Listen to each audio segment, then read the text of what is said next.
Día 335. Explicación de 1 de Corintios 9 al 11. Pablo abre hoy su carta a la iglesia en Corinto con un recordatorio de su papel en sus vidas.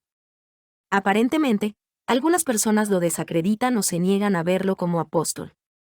Algunos dicen que no es apóstol porque no recibe dinero de ellos, pero él responde: la misma autoridad que me da el derecho de recibir dinero de ustedes es la autoridad que me permite rechazar ese dinero. Que ustedes me paguen un salario no es lo que me convierte en apóstol. Soy apóstol porque Dios me nombró, no ustedes. Luego enumera otras cosas a las que los apóstoles tienen derecho, incluida la posibilidad de que se les cubran sus necesidades físicas, casarse y obtener su sustento por medio del ministerio. Argumenta que tiene todo el derecho de recibir apoyo de ellos, pero que ha elegido negar ese derecho para que no cuestionen sus motivos. Pero esto parece volverse también en su contra. Ahora lo cuestionan porque rechaza su dinero. Qué ridículo que tenga que defender su derecho a no cobrar. Básicamente, él dice: ustedes no me contrataron, así que no pueden despedirme. Voy a predicar el evangelio de todos modos. Cuando lleguemos a 2 de Corintios descubriremos más de lo que está ocurriendo detrás de escena, pero, mientras tanto, él está restringiendo sus propios derechos para predicar el evangelio a más personas sin poner ningún tropiezo en su camino. Se hace de todo para todos, negándose libertades para encontrarse con las personas donde están. Esta idea de hacerse todo para todos se ha sacado de contexto muchas veces. No es una excusa para abusar de la gracia de Dios. Pablo está restringiendo sus libertades, no tomándose libertades impías. Es intencional en todo esto, viviendo una vida de disciplina y propósito porque, mientras todas esas cosas son temporales, las recompensas de compartir el Evangelio son eternas. En el capítulo 10, Pablo habla de la lucha de la iglesia con la idolatría, algo que los judíos conocían muy bien a lo largo de su historia. Dice que sus antepasados vieron a Dios y su carácter de muchas maneras a lo largo de los años. Experimentaron su presencia en la columna de nube que los guiaba por el desierto y hacia la tierra prometida. Experimentaron su protección cuando abrió el mar para que lo cruzaran y escaparan de la opresión de sus enemigos. Y experimentaron su provisión cuando les dio comida y agua, incluso agua de una roca. Pablo compara esa roca que daba agua con Cristo mismo. A pesar de la presencia, protección y provisión de Dios, los corazones de sus antepasados aún se desviaron hacia la idolatría. Parte de esa idolatría los llevó al pecado sexual. Pablo menciona un episodio en Números 25, donde Dios trajo juicio divino sobre quienes se rebelaron contra él de ese modo. Pablo los insta a alejarse del pecado sexual, pero también de cosas como las quejas y el poner a prueba a Dios. Puede parecer extraño ver las quejas mencionadas junto con el pecado sexual, pero las palabras de Pablo muestran que todas esas cosas son una ofensa a la soberanía y bondad de Dios. Todas son formas de decir que nosotros sabemos más que Dios y que nuestro plan es mejor que el suyo. Ya sean sutiles o drásticos, nuestros pecados representan idolatría del yo, intentan destronar a Dios y ponernos en su lugar. Pablo dice que todos somos capaces de cometer estos pecados, así que debemos permanecer humildes y vigilantes. Si alguien piensa que está por encima de este tipo de pecado, ya está demostrando la misma arrogancia que está en el centro de estos pecados, una visión elevada de sí mismo. La tentación llegará a todos, pero cuando la tentación aparece en nuestro buzón, siempre viene con un regalo extra de Dios, el poder dado por Él, para resistir la tentación. Luego Pablo vuelve a tratar el tema de la comida ofrecida a los ídolos, que ya abordó en el capítulo 8.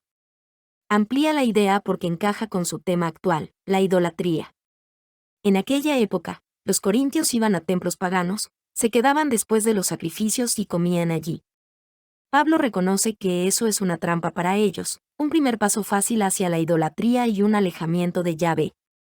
Él dice: miren, cuando la gente ofrece comida a los ídolos, creen que se la ofrecen a un Dios poderoso, pero la realidad es que la ofrecen a demonios. Las religiones falsas no son solo ideas inventadas, los dioses paganos son demonios. Y puesto que ustedes participan de la cena del Señor, de su cuerpo y su sangre, participar en todo esto es idolatría. Luego cambia el escenario. ¿Y si comen comida sacrificada a ídolos en una casa, no en un templo? Pablo dice: si nadie menciona de dónde viene, coman tranquilos. Pero si te lo dicen y aún así la comes, Ellos pensarán que estás de acuerdo con esa práctica, así que deberías rechazarla para no obstaculizar tu oportunidad de compartir el Evangelio. En el templo, el problema es la idolatría; en la casa, el problema es la conciencia de la otra persona. El problema nunca es la comida, sino cómo se usa y cómo se interpreta. Estos son escenarios muy específicos de la iglesia en Corinto, pero también pueden tener una aplicación más amplia. En general, para Pablo cualquiera puede comer lo que quiera, siempre que su agradecimiento vaya dirigido a Dios. En el capítulo 11, Pablo cambia un poco de tema y habla de diferentes prácticas dentro de la iglesia, tocando asuntos que hoy son delicados. No lo eran tanto entonces, probablemente por cómo funcionaba la cultura. Hoy existen muchas maneras de interpretar estos pasajes, pero aquí abordaré la postura principal del cristianismo ortodoxo a lo largo de los años. Pablo comienza pintando un cuadro del matrimonio, que conecta con nuestra relación con Dios y también con la iglesia.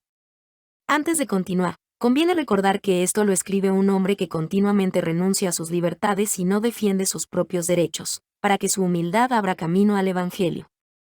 En los últimos años, estos versículos se han usado para elaborar críticas contra Pablo, Dios y la Escritura.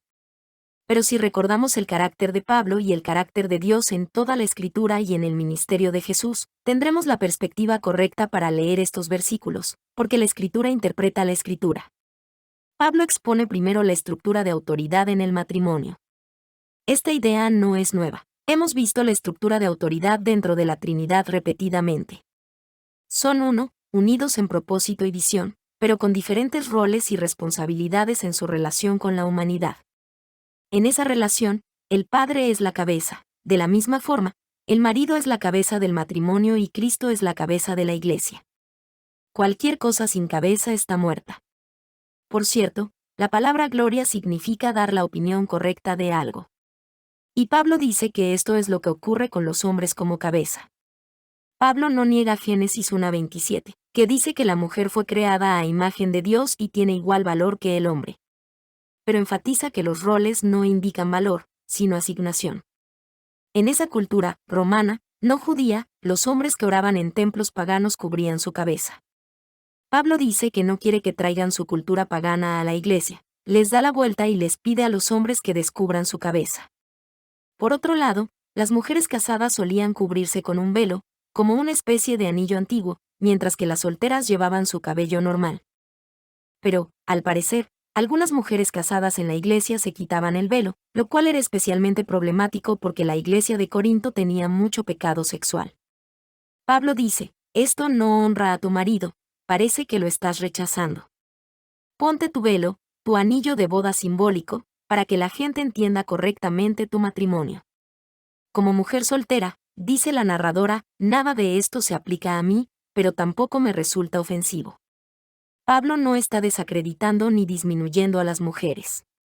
Hombres y mujeres dependen mutuamente. Y recuerda, está hablando de un contexto cultural totalmente distinto del nuestro.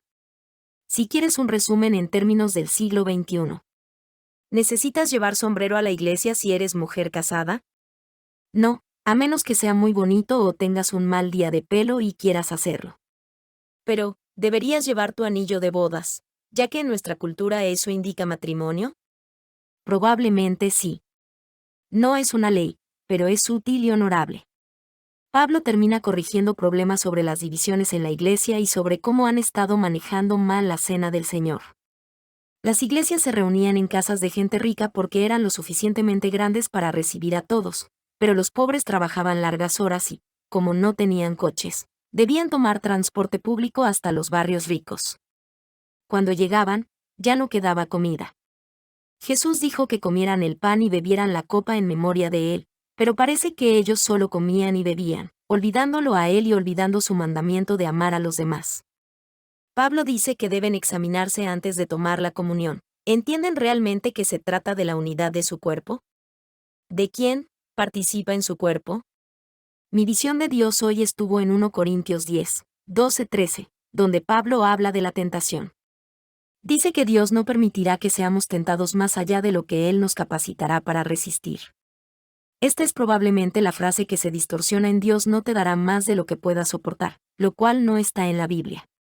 Pero al leerlo en contexto, Vemos que Pablo está diciendo algo más parecido a: cuando Satanás te envíe tentaciones, Dios te dará la fuerza para resistirlas. Así que apóyate en su fuerza. Esto no es acerca de tener fuerza en nosotros mismos. Es acerca de confiar en que Él nos proveerá lo necesario para obedecerlo. Pablo dice que Dios provee la salida. Él es quien nos ayuda a soportar lo que enfrentamos. Él es nuestra vía de escape en toda tentación. Y en Él es donde está la verdadera alegría.